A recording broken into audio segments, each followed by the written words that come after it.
참 좋으신 주님의 은총과 평화가 8월의 첫 주를 여는 예배로 이 첫 주를 열어가는 저와 여러분의 삶 가운데에 풍성하게 함께 하시기를 주님의 이름으로 간절히 축원합니다. 무더운 여름 보내고 있는데 더욱더 이 8월 한 달에는 무더위 가운데 짓눌리는 것이 아니라 무더위보다 더 깊고 더 시원하고 더 우리를 활력있게 하시는 성령의 감동과 인도하심 따라 살아가는 귀한 8월의 한 달 되실 수 있기를 주님의 이름으로 간절히 다시 한번 축원드립니다. 제가 지난주에 이어서 이번 주도 예배에 관한 시리즈 2편 설교 이제 오늘 마지막으로 한번 설교하려고 합니다. 오늘 드리는 우리가 함께 나누고자 하는 이 말씀이 저와 여러분에게 걸리는 덫이 아니라 하나님 앞에 온전하게 서어져 갈 수 있는 신앙의 자리, 결단의 자리, 또 소망의 자리가 될 수 있기를 먼저 말씀 나누기 전에 주님의 이름으로 간절히 기원하고 소망하고 또 축원드립니다. 여러분, 지난주에 저희가 말씀을 나눌 때 제가 그런 말씀드렸어요. 우리는 청직이다. 그러니까 하나님께서 저와 여러분에게 허락하고 주신 모든 것들을 우리에게 주셨다. 우리가 갖고 있는 것은 단 하나도 우리 것이 없고 하나님이 사실 우리에게 다 맡겨주신 거다. 그런 말씀을 나눴습니다. 오늘 두 번째로 이어지는 설교 이 본문은 참 어려운 내용이기도 한데 반드시 우리가 또 짚고 넘어가야만 되는 부분입니다. 예배에 관한 이야기를 제가 좀 나누려고요. 예배를 드릴 때 저도 우리 성도들에게 있어서 하나님 앞에 예배 드리러 나갈 때 즐거움보다는 좀 덫이 되거나 덫이 아니더라도 부담이 되는 한 요소가 있습니다. 그게 무엇일까요? 한국 교회에 있어서 지금 그 교회에 나가서 예배 드릴 때 가장 부담이 되는 한 요소는 바로 헌금이 아닐까 싶습니다. 제가 오늘 이 얘기를 좀 드리려고 해요. 그런데 여러분, 헌금을 말씀드릴 때 여러분의 귀가 물질이 아니라 하나님 앞에 예배함의 요소로서 이야기를 들어줄 수 있기를 간절히 바랍니다. 우리의 시선은 재물에 머물면 안 돼요. 하나님께 머물러야 되고 우리의 시선은 재물이 아니라 하나님 주신 은혜에 머물러야 될 줄 믿습니다. 헌금, 참 아이러니하기도 하고 우리 신앙의 어려운 요소임에도 분명합니다.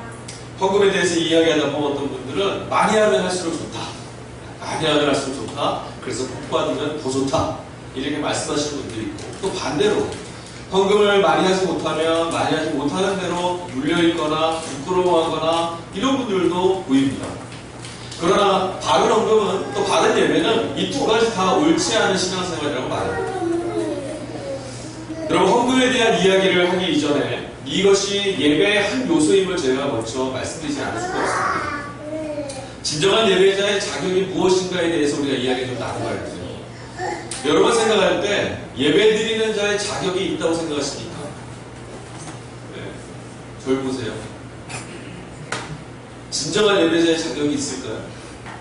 어떠세요? 예배를 드리는 사람이 진정하게 드리냐 안 드리냐 말고 예배를 드릴 자격이 있다 없다 있습니까?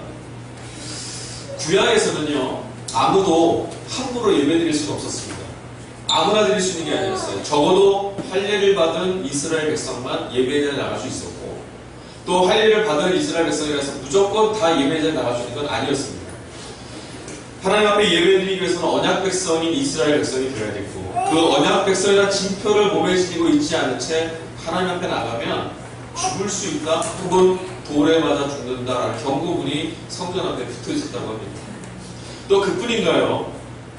이스라엘 백성 전체가 예배의 자리에 올라가는 건 아닙니다. 그 중에서 선택받은 사람, 제사장들만, 또 그 중에서도 대제사장만이 지성소에 들어가 하나님의 임재 앞에 설 수 있었습니다.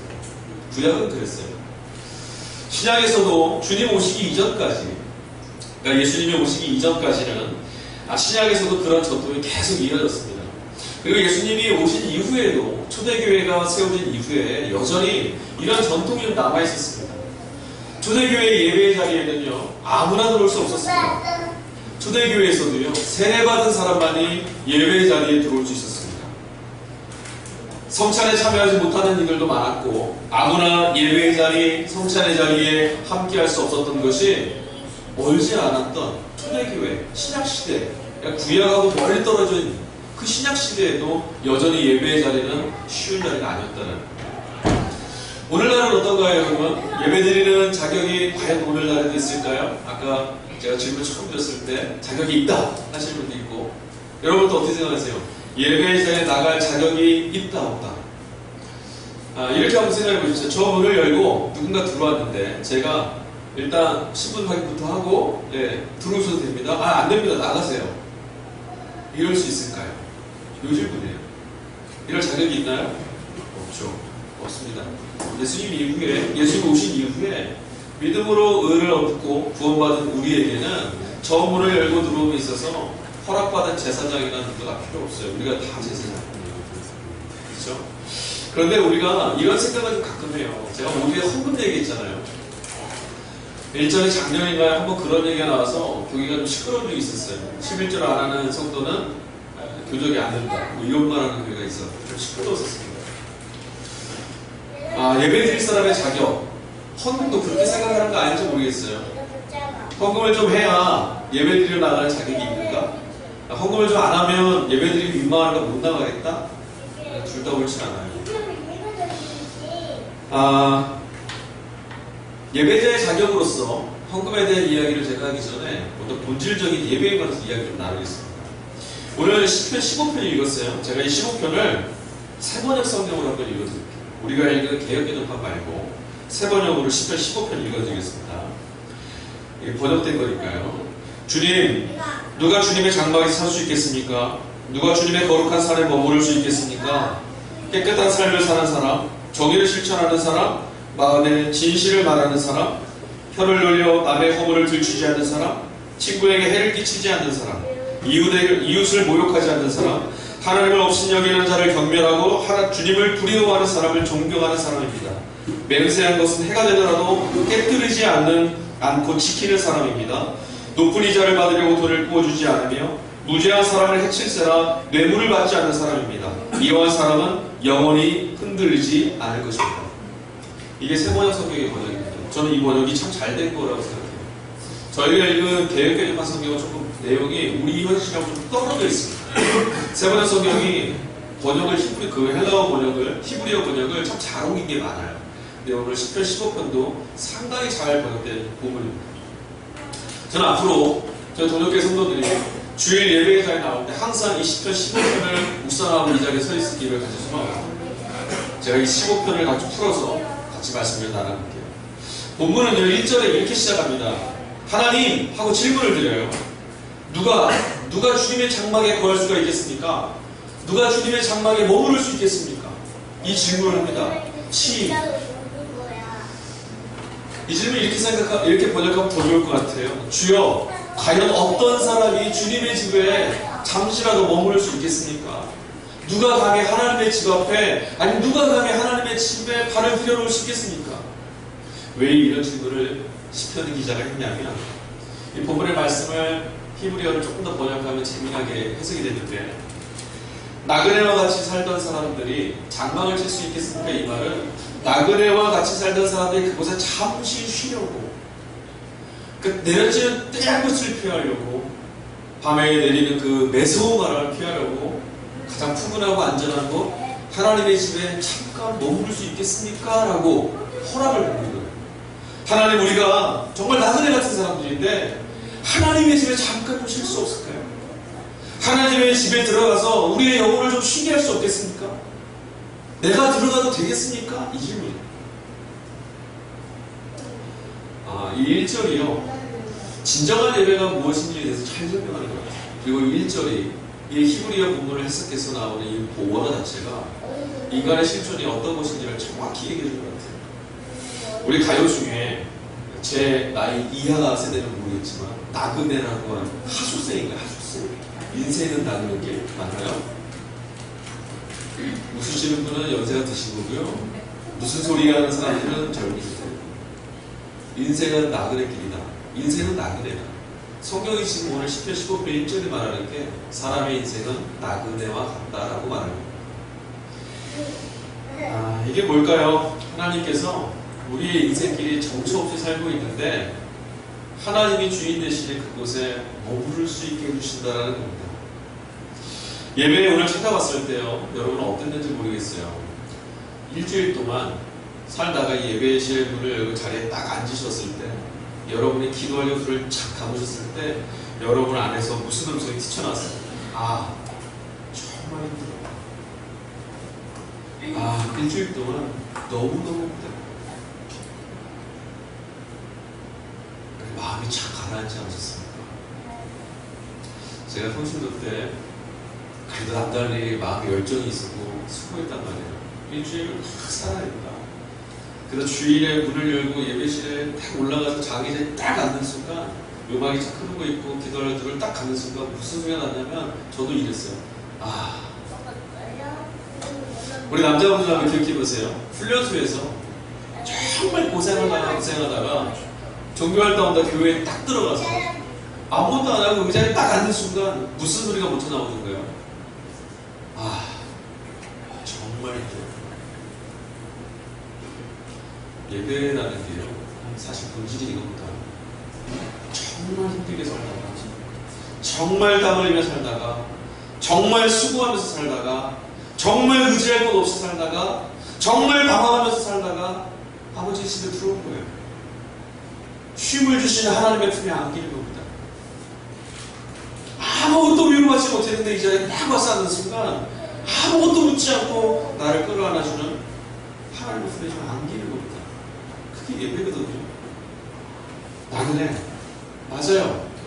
여러분 그렇지 않습니까? 우리가 하나님의 뜻에 따라서 잘 살아보려고 애쓰면 애쓸수록, 선하게 살려고 애를 쓰면 쓸수록, 정의롭게 살려고 애를 쓰면 쓸수록 세상은 우리를 너는 정말 나그네야, 너는 이 세상 사람이 아니야, 너는 우리 가운데 속할 수 없어, 우리가 그렇게 말해주지 않습니까?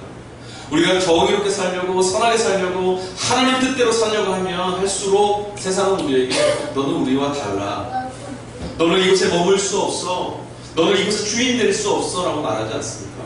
그래서 어렵습니다. 세상에서 살아남이고요, 진리를 따라 살려고 애를 쓰면 쓸수록 우리가 나그네됨을 더 인식할 수밖에 없어요. 이질감을 느낍니다. 내가 정말 선하게 살려면 살수록 나는 뭔가 이 세상하고 어울리질 않아, 나는 뭔가 소외된 것 같아. 이게 정상이에요. 반면에요, 여러분, 세상에서 편하게 살 수 있는 방법이 있습니다. 이 예배실을 문을 열고 여러분 딱 들어와서 앉았을 때 신났어, 좋았어, 힘이 넘쳐, 이렇게 말하시는 방법이 하나 있어요. 뭐냐면 세상에서 앞으로 일주일간 적당히 타협하시면서 사세요. 네, 그러면 100%입니다. 아주 편하게 살고 오실 수 있어요. 세상에서 하나님의 사람, 예수님의 사람인 거 다 잊어버리시고 나도 세상 사람과 똑같다 생각하시고 살아내세요. 그러면 일주일 안에 평안하실 겁니다.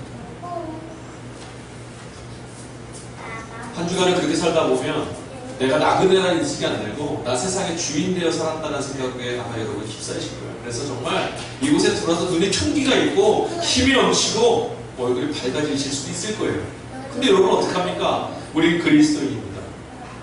이곳에 와서 일주일 내내 나그네처럼 세상을 살다가, 일주일 내내 세상에서 소외당하며 살다가, 일주일 내내 세상에서 어긋난 영혼처럼 살아내다가 이곳에 나오는 겁니다.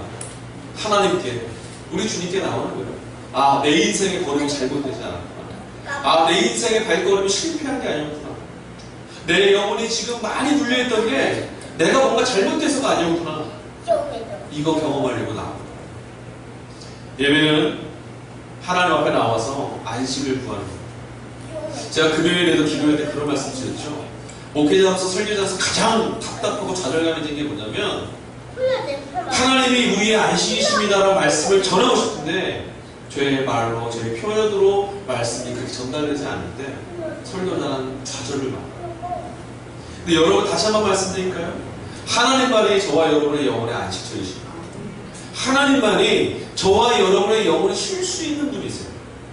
세상에서 안식을 누리셨다면 여러분 이곳에 지금 우리가 나와 있을 자리가 아닙니다. 그러나 세상에서 안식이 없었기에 우리는 오늘 참된 안식이신 하나님 품에 올 수 있었던 겁니다. 자, 1절의 내용이 그겁니다. 주님, 일주일 내내 나그네처럼 살았습니다. 일주일 내내 오갈 것도 없었고요, 환영하는 일도 없었고, 어디서 내 등 기대고 위로도 받지 못했습니다. 이런 저입니다.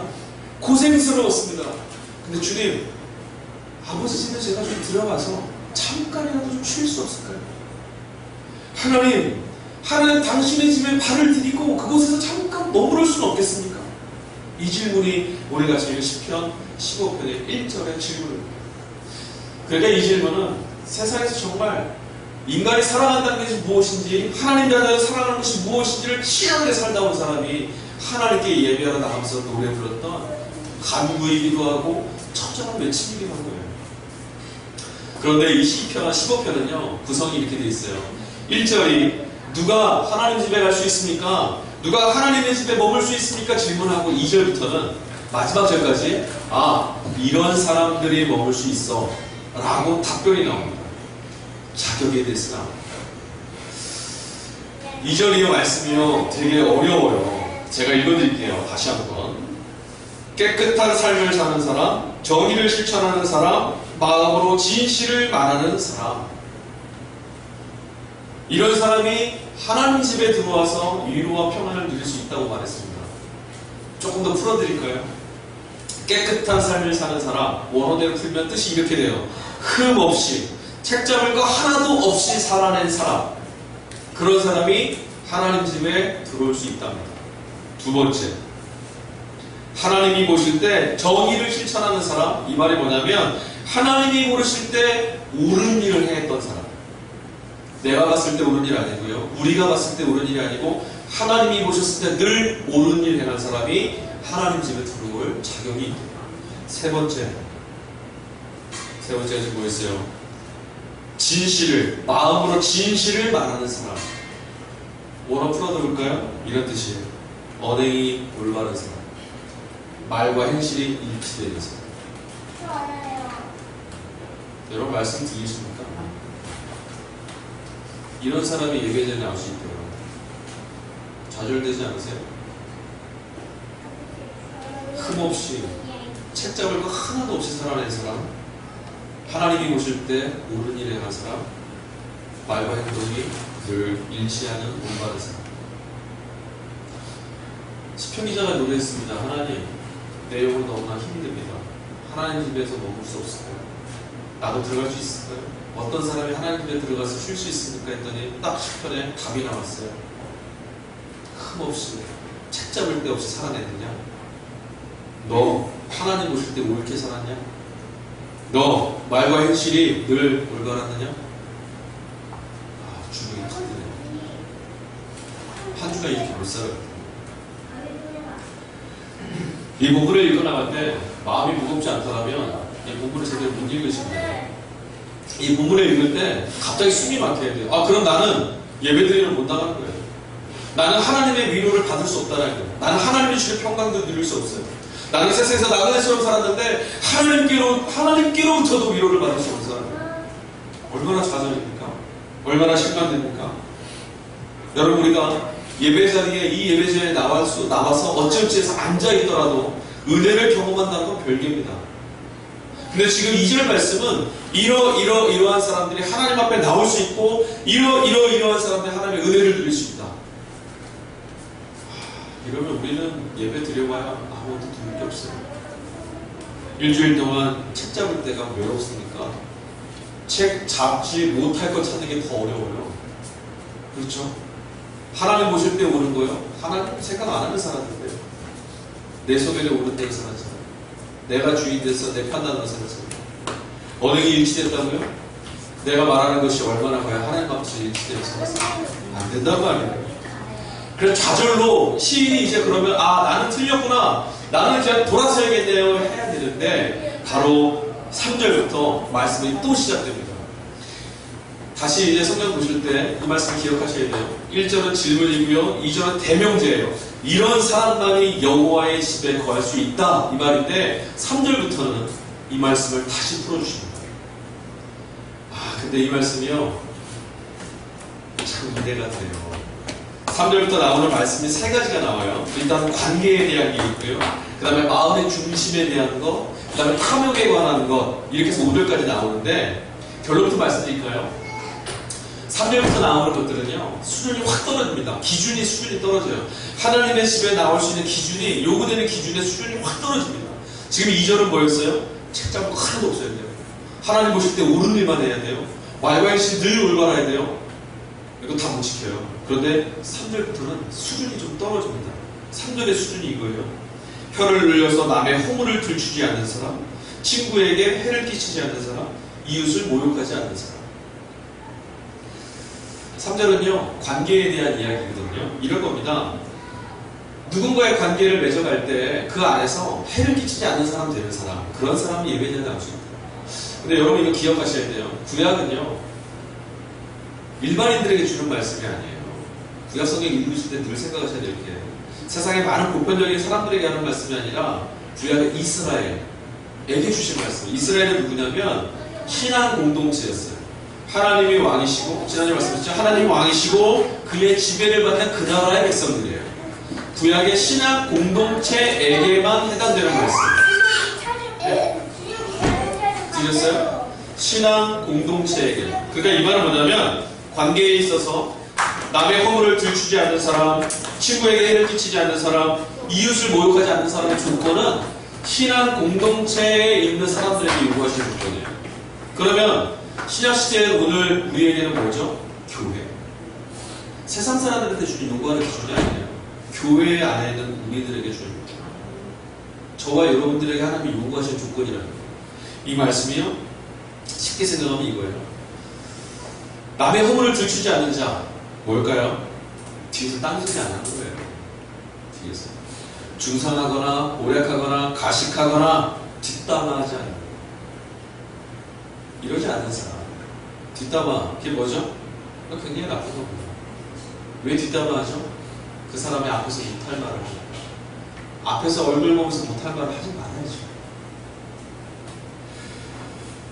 앞에서 하는 말과 뒤에서 하는 말이 다른 거라는 거예요. 내 말이, 내가 전하는 말이, 내 마음이 일치되지 않는다는 겁니다. 관계를 깨뜨리는 가장 큰 것이요, 가장 나쁜 것이 바로 사람의 앞과 뒤에서 하는 말이 달라지는 거예요. 그리스도인들이 꼭 기억해야 될 게 있습니다. 오늘 본문에 말씀하면서 꼭 기억해야 될 게 뭐냐면, 남이 없는 자리에서 이야기할 때 그 자리에서 듣는 분이 계시다는 걸 기억해야 돼요. 내 이야기의 대상이 되는 사람은 이곳에 없을지 몰라도 내가 말하는 이야기를 듣고 계신 주님이 지금 옆에 계시다는 거예요. 그거 기억해야 됩니다. 그게 신앙의 사람입니다. 어쩌다 보니까 세상 안에서요, 허물을 들추는 일들이 일상화됐습니다. 세상은요, 늘 허물을 일삼습니다. 여러분의 공동체, 여러분의 세상에 속해 있는 모든 공동체를 기억해 보십시오. 여러분이 있는 자리와 여러분이 있지 않은 자리에서 어느 때나 일치된 말들이 오고 왔던가요? 아닐 겁니다. 세상은 사람의 허물을 들추는 거에 익숙해 있습니다. 그런데 문제는 이게 교회 안에 들어오는 거예요. 교회 안에. 근데 하나님 좀 뭘 하셨냐면, 이러지 않는 사람이 하나님의 집에 들어올 수 있다. 여러분, 세상이 다 그렇게 한다 해서 우리가 그렇게 하면 안 됩니다. 세상이 다 잘못하고 있으니까 어쩔 수 없다? 아니요, 그건 해당되지 않습니다.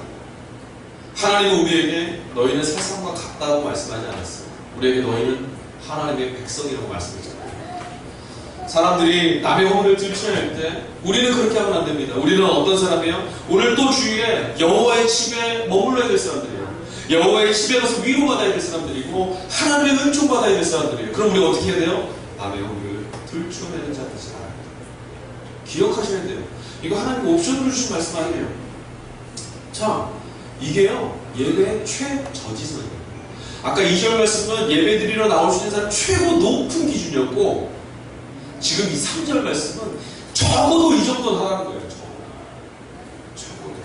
그러니까 이 정도도 못하면 하나님의 집에 나와서 하나님 만날 수 없습니다. 정직하게 말씀드립니다. 왜 예배에 나와도 하나님 만나시지 않냐면, 하나님이 우리를 만나실 수 있는 자격이 안 돼요. 두 번째, 4절 말씀입니다. 하나님 없이 여기는 자를 경배하고 주님을 두려워하는 사람을 존경하는 사람입니다. 이런 사람 돼야 하나님께 들어올 수 있어요. 근데 좀 단어가 좀 낯설지 않으세요? 귀 거슬리지 않아요? 하나님을 업신여기는 자를 경멸하는 사람, 그런 사람이 예배에 잘 나오죠. 근데 이 단어 중에 경멸이라는 단어가 우리 마음에 좀 들지 않죠. 아무래도 그리스도인이 경멸이라는 단어를 쓰기 좀 그렇지 않습니까? 좀 거북함이 들 수 있어요. 그런데 이 말씀 우리에게 주는 의미가 큽니다. 하나님을 업신여기는 자를 경멸하다는 말은 뻔뻔하고 타락하고 부패하고 악하고 명백한 죄를 경멸하라는 말씀입니다. 믿음이 연약할수록 죄의 길이 쉽고 또 죄의 길이 부러워 보이기까지 합니다. 그렇지 않습니까? 우리의 믿음이 하나님을 향한 믿음의 깊이가 깊어지면 세상의 것들이 보이지 않는데 믿음의 연한과 믿음의 깊이가 낮아질수록 세상이 보여요. 그때 어떤 것들이 보이는지 아세요? 여러분 한 주간 잠시 우리들의 삶을 돌아보십시오. 세상에 보면 악을 행하는 자들이 참 많죠. 악을 행하고 잘 되는 사람도 많습니다. 부정한 일들을 행하면서 부를 축적해서 이 땅에서 부자라고 칭송받는 사람이 있어요. 여러분 그런 사람을 보시면 어떤 마음 드세요? 부럽지 않으십니까? 은근히 그래 나도 그게 잘못된 건 알지만 저렇게 해서라도 저렇게 부자로 돼봤으면 좋겠다. 이런 생각 안 드세요? 우리들이 잠깐 지금 어려워진 게 뭐냐면 세상의 악을 보면서도 하나님을 경멸하는 자랑 하나님을 존중하지 않는 사람들의 그 걸음을 보면서 부러워하기 시작해요. 부러워하기 시작해요. 교회 안에 우리들 신앙 안에 이런 마음이 들었어요. 어느새 세상이 부러워지기 시작해서 차라리 나도 이렇게 부자 한번 돼봤으면 좋겠다. 세상에서 나도 이렇게 잘 살아봤으면 좋겠다. 사람들이 부러워하는 그런 자리에 한번 올라가봤으면 좋겠다. 우리의 기도가 이런 걸로 채워졌어요. 그렇지 않습니까? 그래서 하나님 뭐라 말씀하시냐면 하나님을 존중하지 않는 자들을 경멸하는 사람이 하나님의 집에 머무를 수 있다고 말씀하십니다. 이 말은 죄와 하나님이 기뻐하시지 않는 것과 타협하지 말라는 겁니다. 옛날 우리나라의 선비들은요 그랬다고 합니다. 물론 해석은 다양하게 나눌 수 있지만 목에 칼이 들어와도 굶어 죽는 한이 있어도 하지 말아야 할 것은 안 했대요. 그리스도인이 바로 그런 사람이에요. 세상의 것들을 부러워하는 순간 우리는 이런 말 있죠. 부러워하면 지는 거다. 우리가 세상의 것을 부러워하는 순간 우리의 믿음은 굶어질 거예요. 잘 아셔야 돼요. 늘 그 부러워할 수밖에 없는 상황이 우리 앞에 늘 닥쳐옵니다. 그리고 우리의 마음을 자꾸 괴롭히게 합니다. 눌러옵니다. 정말 이렇게 하나님의 길을 따라가는 것이 실패하는 것 같고 이거 손해보는 것 같아요. 하나님을 존중하지 않는 사람들 길을 봤을 때 너무 부럽습니다. 잘 나가는 것 같아요. 하나님 나는 저렇게 하면 살아보고 싶어 하는 순간 우리의 믿음은 땅에 떨어집니다. 하나님의 뭐인 것이냐면 하나님을 존중하지 않는 그들의 자리를 경멸하라. 그들의 악에 찌드는 자리를 경멸할 수 있는 자가 되라. 악을 보고 타협하거나 악을 보고 불의를 보면서 마음속에 부러운 마음 심지 말고 그 악을 경멸할 수 있는 사람이 되라. 이 말입니다. 여러분 믿음이 생기면 우리 안에 첫 번째 생기는 게 반응이 있어요. 예수님 만나고 나서 첫 번째 생기는 반응이 뭡니까? 여러분 주님 만나셨잖아요. 주님 만나실 때 인격적으로 주님 만나실 때 제일 먼저 가슴에 부닥쳤던 게 뭐였습니까? 그럼 질문해 볼게요. 뭐였어요 여러분? 뭐가 제일 부닥쳤던가요? 죄 아니었습니다. 주님을 만나면 인격적으로 만나면 분명합니다. 예수님을 제대로 만나면 제일 먼저 생기는 건 죄에 대한 경멸감입니다. 내 안에 남아있는 죄의 찌꺼기들을 보면서 분노하게 돼요. 나는 이런 존재밖에 될 수 없나? 내 안에 아직도 죄가 남아있나? 혐오스럽습니다.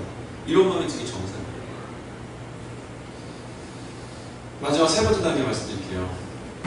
5절입니다. 높은 이자를 받으려고 돈을 부어주지 않으며 무죄한 사람을 해칠세라 뇌물을 받지 않는 사람입니다. 말은 어렵지 않죠. 고리대금하지 말고 뇌물 받지 말아라. 이거 경제생활 가운데 최전작입니다. 이거 뭐 잘난 거 아니에요. 고리대금하는 거 뭐죠?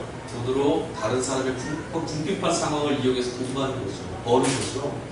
이런 거 최저한으로 지켜야 되는 일본이라는 거예요. 최선이 아닙니다. 최저. 또 뭐 있어요? 돈을 구워주지 않고 높은 이자를 받으려 돈을 구워주지 않고 무죄한 사람을 해칠세라 뇌물을 안 받는 거예요. 요즘에는 공무원을 뽑거나 어떤 높은 자리에 있는 사람들 뽑을 때 뇌물이나 이런 거 안 받는 사람을 첫 번째 조건으로 뽑습니다. 이건 첫 번째 조건이 아니에요. 기본이에요, 기본. 근데 어느새 우리는 이 정도 하면 잘하는 사람이라고 말합니다. 그렇지 않습니다. 성경은 여러분 꼭 기억하세요. 고리대금은요 노동을 하지 않고 부를 축적하는 수단입니다. 그렇죠? 노동하지 않아요. 다른 사람의 궁박한 상황을 통해서 돈으로 돈을 벌려고 합니다. 노동하지 않아요. 그런데 성경은 노동하지 않고 부를 축적하는 것을 선하다고 말하지 않습니다. 땀 흘리지 않고 부를 얻으려고 하는 것들을 성경은 악하다라고 얘기해요. 여러분 어떠세요? 오늘날 세상의 그 경제 시스템이 어떻게 흘러갑니까? 노력을 최소한으로 하고 이득을 많이 보는 사람을 성공했다라고 말합니다. 그렇죠? 노동하지 않고 내 돈 가지고 넣었다가 돈을 많이 벌면 야, 저 사람 성공했다라고 얘기해요. 잘했다고 얘기해요. 성경은 그렇게 말하자면 악하다고 얘기해요. 성경은 우리에게, 하나님 우리에게 땀을 일하고 요구하십니다. 근데 우리가 그 성공을, 세상이 말해주는 이 성공을 부러워하고 있다는 거예요. 성경은 우리에게 죄라고 말했는데 우리 그걸 부러워해요. 그래서 우리 땀 흘릴 때마다 이놈의 인생 좀 벗어났으면 좋겠다. 나도 누구처럼 편안히 앉아서 돈 좀 벌어왔으면 좋겠다. 우리 그렇게 살지 않습니까? 돈 많은 사람들이요, 늘 긴장해야 됩니다. 그리고 우리는 재산 많은 사람들 보면서 부러워할 게 아니라 재산 많은 사람들을 보면서 중보해야 됩니다. 왜냐하면 성경이 요구하신 조건에 따르면 부자됨에 있어서 그만큼의 부자가 되려면 그만큼의 땀을 흘려야 돼요. 그렇지 않을 일이 많거든요. 그래서 오히려 우리는 그대로 기도해야 돼요. 하나님 앞에 죄 짓지 않게 돼요. 땀 흘린 대가대로 하나님 주시는 대로 살게 돼요. 불의한 돈을 구하게 하지 말게 돼요. 내 안에 재물이 있을 때 우리는 늘 뭘 생각해야 되냐면, 아, 이것은 내가 땀 흘린 대가라고 생각하시면 안 돼요. 하나님에게 맡기셨다. 빨리 이것들을 하나님이 원하신 곳으로 흘려보내야 돼요. 하나님은요, 가난한 자들에게 관심이 참 많습니다. 성경을 읽으면 하나님은 늘상 약한 사람, 가난한 사람들 편에 서계시거든요. 약한 사람들을 괴롭히는 자들을 보시면 하나님이 늘 뭐라 말씀하시냐면 너희들은 악하다. 너희들을 심판하겠다라고 말씀하십니다. 가난한 자들에게 말씀하십니다. 너희들이 비록 지금 땀 흘리고 너희들이 비록 신음하지만 나 주 여호와가 너희 하나님이다. 내가 너희들을 지켜낸다. 하나님 정말 살아계신다고 믿는다면 우리 이 대목에 참 두려워해야 됩니다. 부를 얻고자 하는 마음 이전에 뭘 생각해야 되냐면, 과연 내가 하나님 편에 있는가? 내가 과연 하나님 말씀하시는 대로 땀 흘리며 바로 정직하게 지금 땀 흘리고 있는가? 이거 생각해야 돼요. 시인이 오늘 예배 드리러 가고 있습니다. 하나님께 예배하러 가면서 이 노래를 부르고 있어요. 하나님, 누가 하나님의 집에 머무를 수 있습니까? 누가 하나님에 올라갈 수 있습니까? 했더니 시편에 답이 나왔습니다. 처음에 나온 답은 이거였어요. 책 잡을 데 없고 흠없게 살아가는 사람, 그런 사람이 들어올 수 있다. 어른이 일치하고 하나님 기뻐하시는 일을 행하는 사람만이 하나님 집에 들어올 수 있다. 다 좌절해야 되는데 그 최선의 조건을 지킬 수 있는 사람이 아무도 없어서 좌절하고 돌아서야 되는데요. 하나님의 말씀이 이어졌습니다. 아니, 저도 이 정도까지만 그러면 최저선을 주셨어요. 구약의 말씀이요, 정말 현실적이에요. 정말 현실적이에요. 어찌 보면 신약보다도 훨씬 더 우리 삶에 직접적으로 주신 말씀이 많아요. 이 정도는 해야 된다. 이 정도는.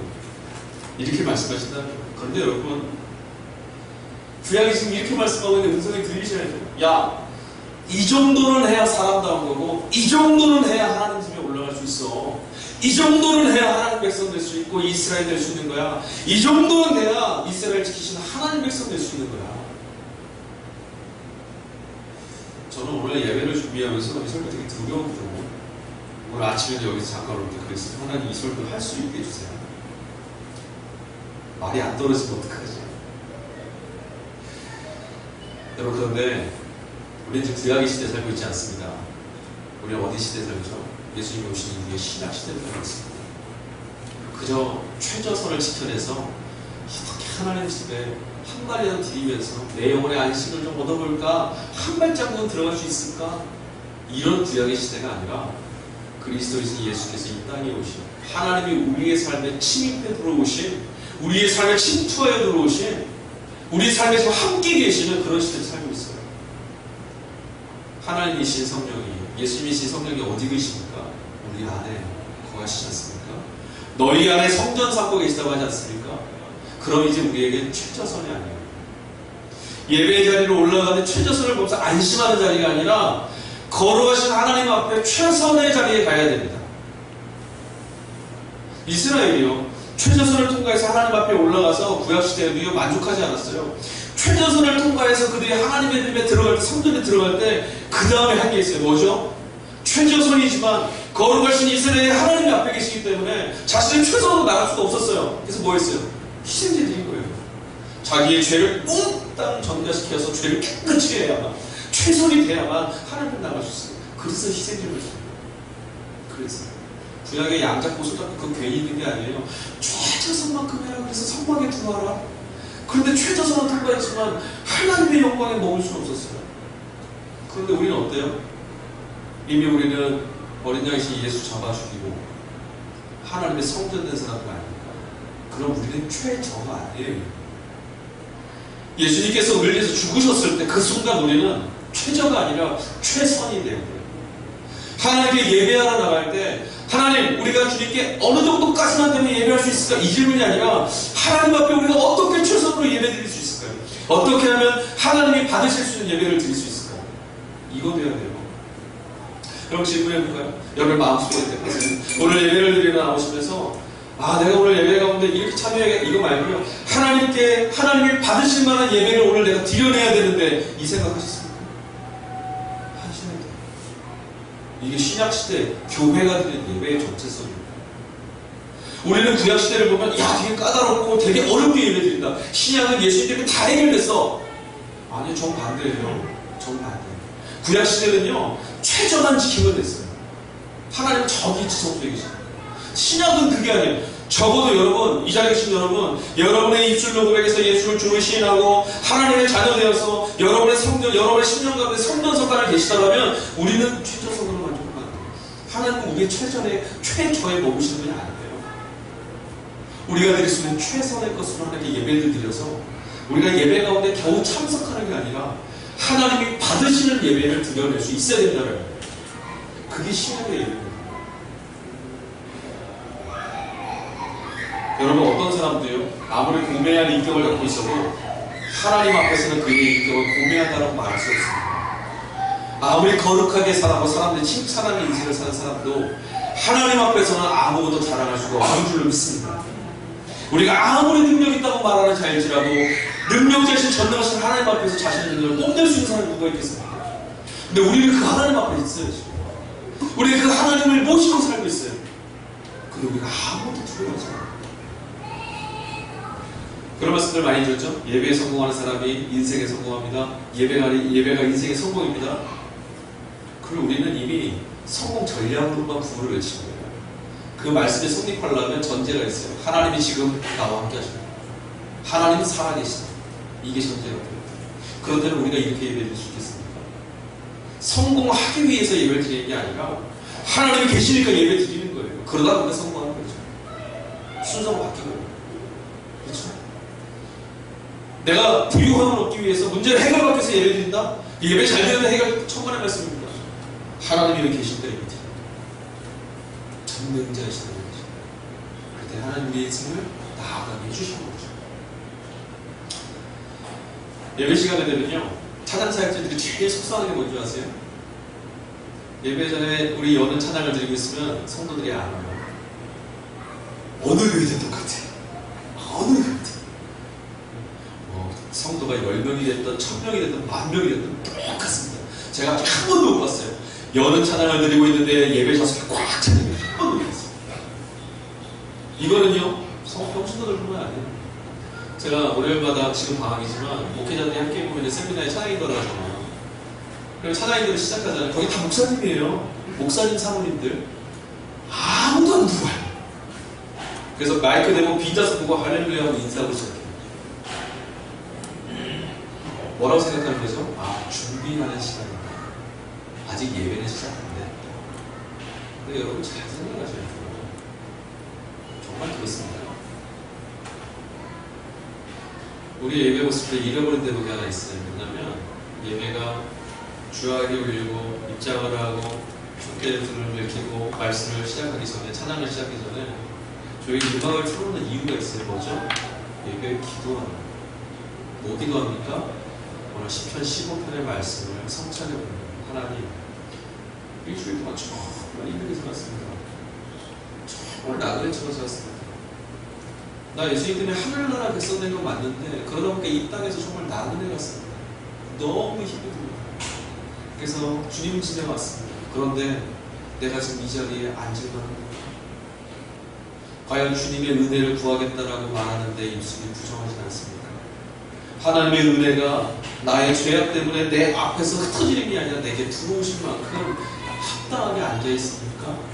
이거 성찰해봅니다. 10편 15편 말씀을 붙잡고 예배가 시작되는 그 자리 가운데 계속 마음을 지켜가는 거예요.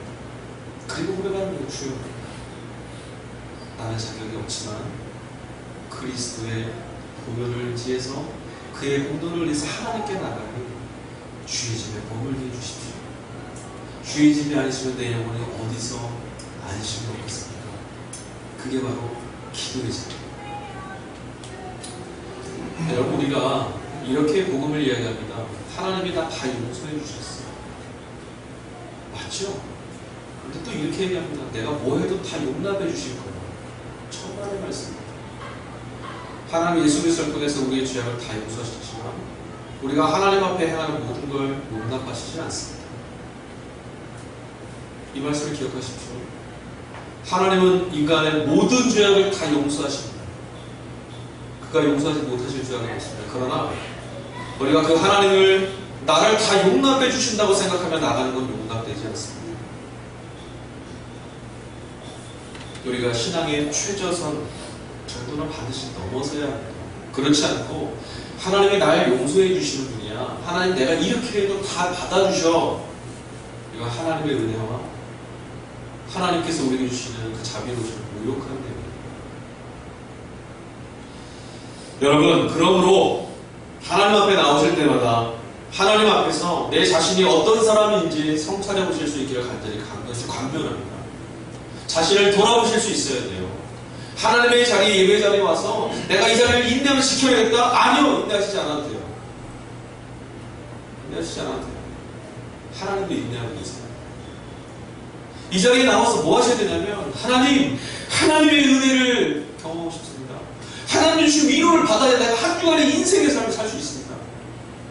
내가 어떻게 또 키신하여서 이 땅으로 나갑니까? 그렇지 않으세요? 하나님의 은혜를 경험하시면 어떻게 이 땅을 또 살아가실 수 있어요? 우리 그렇게 사니까 헐벗은 거예요. 우리 영혼이 그러니까 지치는 거예요. 하나님의 은혜를 공급받고 예배 가운데 공급받고 나가시면 일주일의 삶을 넉넉히 이겨나갈 수 있어요. 왜 그렇게 못하죠? 은혜를 못 받거든요. 그런데도 우리 가만히 있어요. 내가 과연 하나님 앞에 나갈 수 있는 최저선을 지켜내고 있는가? 성찰하십시오. 돌아보십시오. 그리고 최저선을 넘어서십시오. 여러분을 우리 자신을 비난하고자 이 말씀드린 게 아니에요. 하나님이 우리를 인내하시고 계신 그 자리에서 하나님의 복을 누리시라는 거예요. 하나님의 은혜를 좀 받으시라는 거예요. 그럼 이 최저선 넘어가야 돼요. 내가 이 정도만 지켜내서 여호와의 집에 문턱을 넘었다 이게 아니라 문턱을 넘어서서 지성소에 들어가야죠. 하나님 만나야죠. 하나님의 은혜를 공급받아야죠. 그 은혜를 갖고 세상에 나가야 되지 않겠습니까? 그래서 우리가 말씀 묵상해야 돼요. 그래서 기도하는 거예요. 그래서 그분 앞에 서게 되는 거, 그래서 그분 앞에서 자기를 성찰하는 거예요.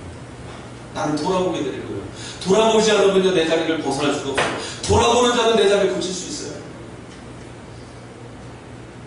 여러분, 예배 시작 전에 나오시면 기도하세요.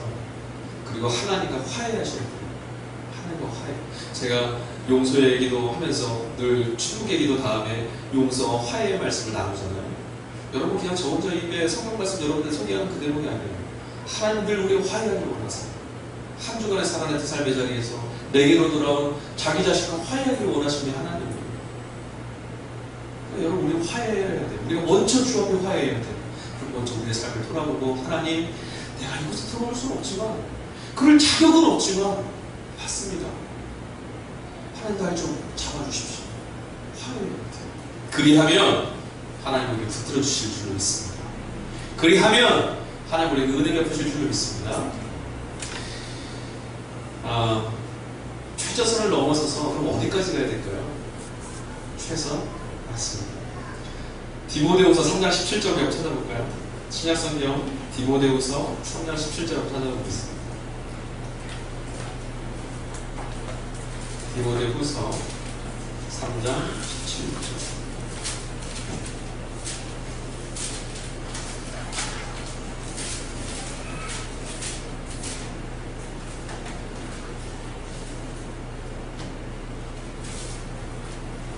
디모데후서 3장 17절 찾으셨으면 한 목소리로 우리 같이 읽어보겠습니다. 시작. 모든 선한 일을 행할 능력을 주께 원하옵니다. 아멘.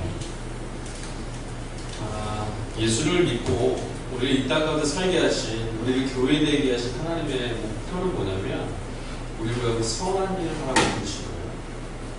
착한 일을, 우리 안에서 착한 일을 이루신 그리스도, 그분만 착한 일을 하신 게 아니라 우리도 예수님을 닮아 선한 일을 하는 거예요.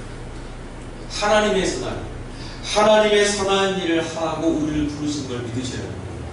자, 그렇다면 우리는 최저선을 통과하는 신앙생활, 나 이 정도는 했어는 머무는 게 아니라 하나님의 선한 일을 적극적으로 해야 하는 주의 백성 되라고 우리를 부르셨다는 거예요.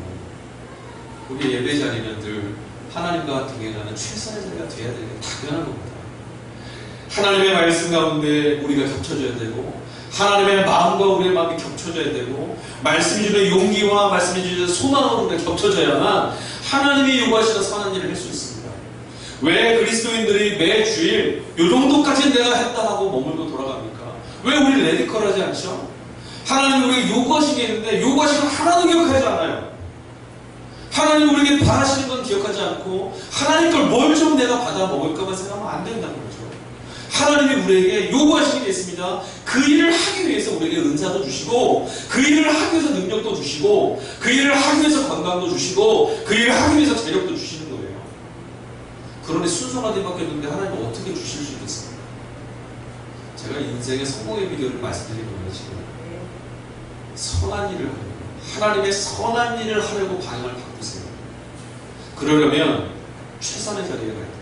이 정도 선 넘어갔다 그거 말고요. 난 늘 하나님의 선한 일, 세상 사람들의 선한 수준이 아니라 하나님의 선한 일을 하는 수준 되기 위해서 늘 하나님의 최선의 자리에 서야 되는 줄로 믿습니다. 그렇게 최선의 자리에 서는 그리스도인이 되어야 되지 않겠습니까? 최선의 자리에 선한 일을 행하기 위해서 부름받은 사람을 여러분 기억해야 됩니다. 최저선을 겨우겨우 넘은 그리스도인이라면 하나님 경험하지 못합니다. 하나님의 집들에서 그냥 이 집들의 주인이 누구일까 그것만 생각하다 돌아가는 거예요. 최선의 자리에 나가서, 예배의 최선의 자리에 나가서 하나님의 품에 안기는 것, 그게 예배가 되어야 되지 않겠습니까? 그리스도인이 해야 될 최선이 그럼 뭐겠습니까? 이게 결론이에요. 그리스도인인 저와 여러분이 해야 될 최선이 그럼 뭐겠습니까? 하나님의 선한 일을 하기 위해서 저와 여러분들이 해야 될 최선이 그럼 뭐겠습니까? 뭘까요, 여러분? 하나님께서 내게 이 모든 것들을 선한 일을 하라고 주셨다고 고백하는 거예요. 네. 내 경험, 내 지식, 내 체력, 내 시간, 그리고 물질까지도 모두 다 하나님이 나로 하여금 하나님 앞에 최선으로 나와 예배의 자리에 나올 수 있게 하시고 그 일을 통해 하나님의 선한 일을 하도록 내게 맡기신 것이다. 이 고백이 돼야 됩니다. 그러면 우리는 그리스도의 최선까지 나갈 수 있습니다. 제일 눈에 잘 띄고 제일 우리 삶에 실제적으로 부딪히는 하나님 맡기신 게 뭡니까? 지난주에 제가 설교할 때 말씀드렸죠. 물질이에요. 이건 그냥 입 바른 소리 아니에요. 조금만 정직하게 반응해보세요. 이것보다 구체적인 게 있나요? 내가 하나님을 사랑합니다. 최선으로 사랑합니다. 네, 그러시겠죠. 근데 이건 눈에 보이지 않습니다. 네, 하나님 믿습니다. 네, 정말 신실하게 믿습니다. 네, 눈에 보이지 않습니다. 일상생활에 잘 안 부딪혀요. 근데 우리의 삶에 가장 직접적으로 늘 떠나지 않고 늘 구체적으로 부딪히는 게 바로 물질입니다. 우리가 하나님 앞에 최선의 자리에 나가려면, 우리의 신앙이 최선이 되려면 이 단계를 넘어가야 돼요. 뭐냐면 물질 하나님이 주신 것이다. 이거 고백해요. 시간, 건강은요 누구나 얘기할 수 있어요. 그럼요, 내 인생을 하나님이 주신 겁니다. 중등부, 고등부, 청년들, 청소년들, 아이들도 다 기도하다 보면 고백합니다. 내 인생을 하나님 주셨어. 그런데 하나님께 다 바칠 거야. 다 할 수 있어요. 다 할 수 있어요. 누구나 할 수 있어요. 그건 당장 내 손에 들려있는 재물은 그게 안 된다는 거예요. 정직하게 얘기했습니다. 그래서 이 물질의 관계를 우리가 뛰어넘어야 됩니다. 하나님이 주신 것이다. 그래서 하나님이 주신 것이기에 하나님의 뜻을 따라서 하나님의 선한 일하는 데 내가 사용합니다. 최선의 자리에서는 그리스도인입니다. 이게 살아내야 된다는 거죠. 지난주에 제가 11조 얘기했었죠? 몇 프로냐, 정액이냐, 얼마냐, 10분의 1, 20분의 1, 30분 다 내셨다고 했어요. 5분의 1은 어떻고 2분의 1은 어떻습니까? 2분의 1 정도 된다 그러면 사람들이 낯설게 바뀌시는 거예요. 20분의 1, 30분은 어떻습니까? 그러면 얼굴에 미소가 쫙 올라가다가 다 하나님 거라면서요. 그렇지 않습니까? 다 하나님 거예요. 우리 이거 없어도 안 죽어요. 하나님 거 하나님과 가지신 무거운 것입니다. 이거랑 싸워야 돼요. 우리가 예물을 드릴 때 황금 봉지에 예물을 딱 담았을 때 요거면 내가 일주일을 뭘 할 수 있는데 아깝다 하지 마세요. 안 하셔도 돼요. 안 하셔도 돼요 진짜. 그러나 금액이 작아도 30분의 1이 됐든 20분의 1이 됐든 하나님 것이죠. 하나님 것입니다. 이런 고백을 담아드리면 그게 예물입니다. 그때 그 예물이 뭔지 아세요? 내가 물질에 받기 위해서 모든 걸 하나님 것으로 인정할 수 있는 신앙이 됩니다.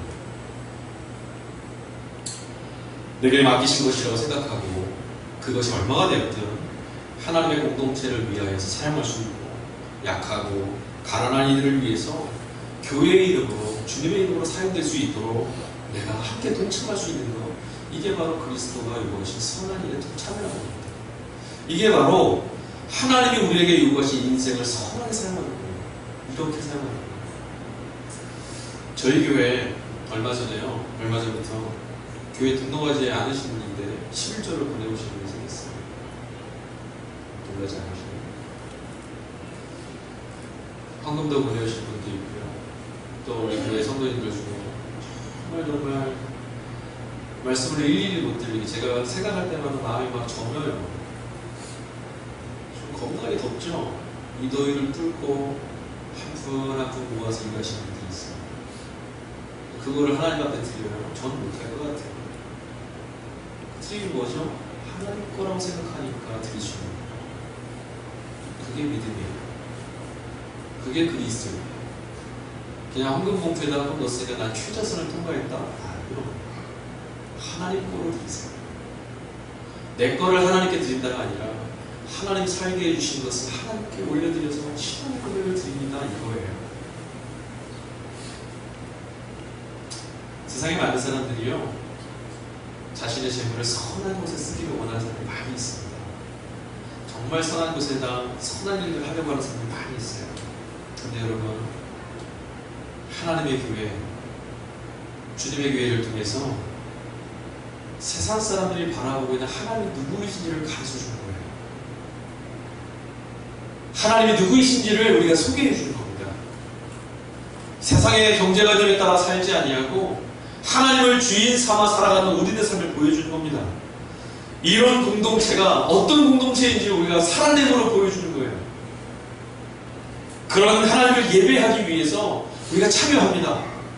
또 그렇게 예배드리는 우리 형제 자매들을 돌보기 위해서 우리는 우리의 물질을 나누기도 합니다. 우리의 시간을 나누기도 합니다. 우리의 헌신도 나누기도 하고 우리의 달란트나 재능을 나누기도 합니다.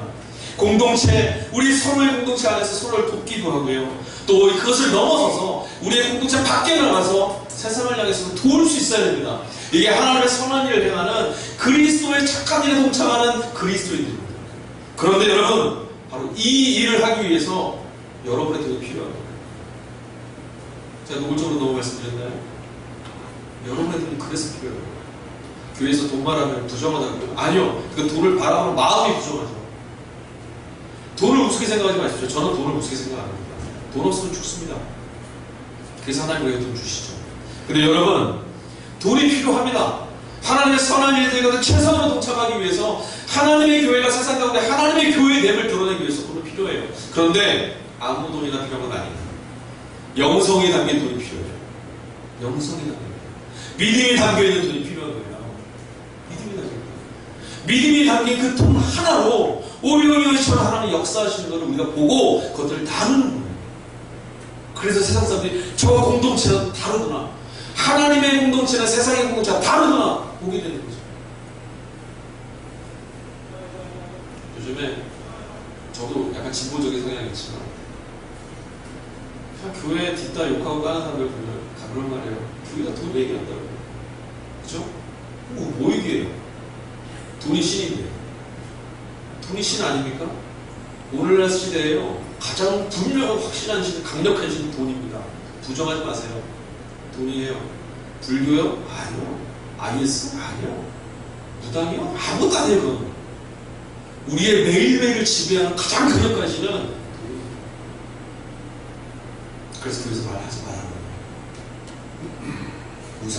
우상을 여기지 않게. 아니요. 말하셔야 돼요.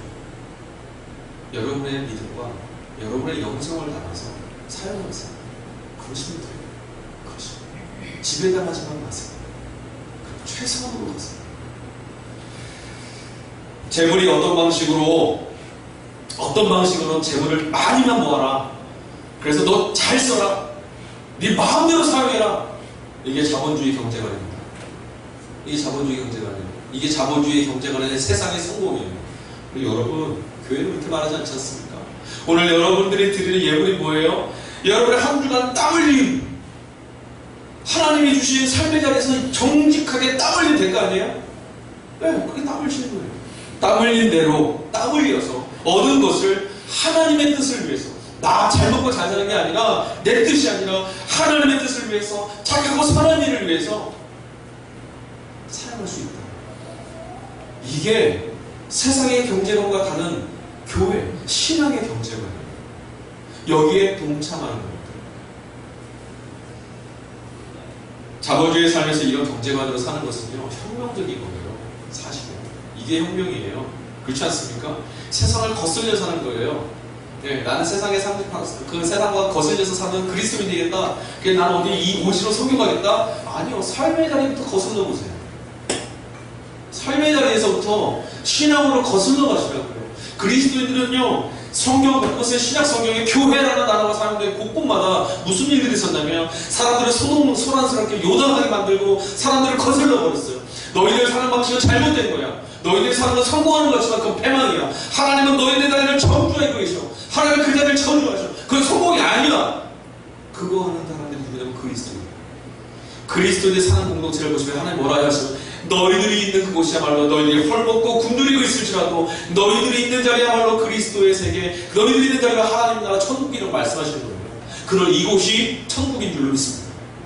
이곳이 하나님 나라예요. 예배에 오실 때마다 이 예배의 자리에서 가만히 있다가 시간 보내고 가는 게 아니라 이 자리에서 말씀 드릴 때 세상이 주는 유혹의 소리가 아니라 하나님 말씀을 들을 때 찬양을 할 때 내 자리나 사람들이 잘난 것들을 높여드릴 그런 세상이 아니라 하나님이 전능자로 높여드릴 찬양 드릴 때 세상이 자기 것 마음대로 쓰는 그 세상에서 아니 하나님의 것이야 라고 고백하는 그 예물 드릴 때 곳곳의 자리에서 하나님의 나라를 경험하는 거예요. 아 그렇구나. 이곳이 하나님 나라구나 경험하는 겁니다. 그게 예배예요. 어떤 사람 목사님의 말씀을 드리니까 야 말씀이 달콤합니다. 은혜가 아니요. 그게 아니라 이곳에 계신 하나님을 경험하는 거라고요. 하나님이 우리에게 요구하시는 삶의 달 아니야 너희는 잘하고 있어. 잘 사는 거야. 나그네 괜찮아. 너희의 지금 천국이잖아. 그렇게 살아. 이 예배 행위가 바로 그거라니까.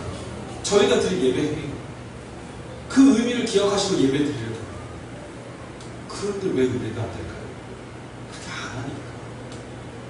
그냥 무방비 상태에서 예배 자리에 왔다가 무방비 상태로 예배의 시간을 보내니까.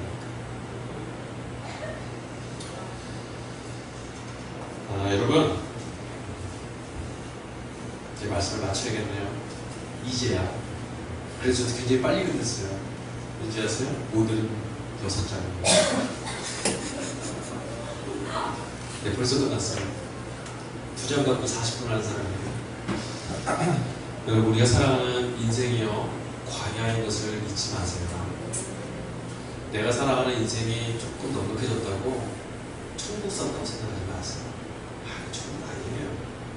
인생은 광야예요. 인생의 광야가 아니라고 말하는 사람은 지난주에 말씀드렸지만 나 지금 괜찮다고 말하는 것은 속고 있거나 인생을 모르는 거예요. 인생은 늘 박탈감 속에 호적으로 사는 거예요. 여러분 그런데 그 안에서 무엇으로 위로받으시겠어요? 무엇을? 하나님밖에 없어요. 하나님 앞에 나가야만 위로받을 수 있어요. 하나님을 만나셔야만 영혼의 만족을 얻을 수 있고 하나님을 만나셔야만 우리의 부족함이 풍성함으로 채워지는 걸 볼 수 있어요. 하나님이 오늘 이렇게 말씀하십니다. 하나님의 집에 어떤 자들이 나올 수 있습니까? 2절과 3절, 3절까지 계속 말씀하셨어요. 5절까지. 마지막 5절 후반에 하반절을 이렇게 말씀하세요. 이렇게 하나님 앞에 나와 예배하는 자는 흔들리지 아니할 것이다. 이게 하나님이 주시는 복입니다. 흔들리지 아니하는 자. 신약시대로 표현하면 뭐냐면 평강입니다. 어느 곳에도 상처받지 않고 요동치지 않고 휩쓸리지 않고 두려움이 몰려와도 두려움에 지배당하지 않고 걱정이 와도 내 삶을 침범하지 못하고 늘 하나님을 붙잡고 주님을 붙잡고 늘 한결같은 평안한 가운데 살 수 있는 것.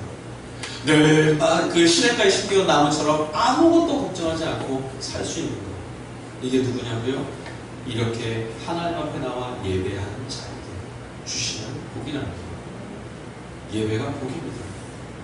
이런 평강은 세상에서 얻을 수 없습니다. 여러분, 저는 그래서 오늘 여러분에게 이 복이 함께 하시기를 축원하고자 합니다. 하나님 앞에 예배할 때 성공하십시오. 다음 주부터 여러분 예배 나오실 때 10편 15편을 아침에 읽고 나오세요. 그리고 나와서 10편 10편을 먼저 펴고 읽어보세요. 그리고 기도하세요. 하나님의 집에 나왔어요. 하나님 내 영혼에 은혜를 베풀어 주십시오.